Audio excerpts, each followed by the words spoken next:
எல்லாருக்கும் வணக்கம். நான் சிவ விவேதா. இன்னைக்கு நம்ம 11 கீழ்க்கணக்கு நூல்களில் ஒன்றான நான்மணிக்கடிகையில் ஒரு பாடலுக்கான விளக்கத்தை தெளிவாக தெரிஞ்சுக்கலாம். இது வரைக்கும் இந்த சேனலை சப்ஸ்கிரைப் பண்ணாதவங்க சப்ஸ்கிரைப் பண்ணுங்க, பக்கத்தில் இருக்கிற பெல் ஐக்கானை கிளிக் பண்ணுங்க. இப்போ வாங்க பாடலுக்கான விளக்கத்தை பார்க்கலாம். 4 கூட்டல் மணி கூட்டல் கடிகை, நான்மணிக்கடிகை. கடிகை என்ற சொல்லுக்கு தோள்வளை அல்லது கடகம் என்று பொருள்படும். அதாவது தோள்வளை என்ற ஒரு ஆபரணத்தை குறிக்கும். 4 மணிகள் பதிக்கப்பெற்ற ஆபரணம்.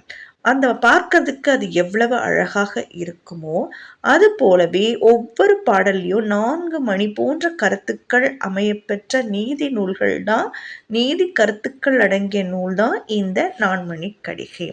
இதனுடைய ஆசிரியர் விளம்பி நாகனார். காலம் கிபி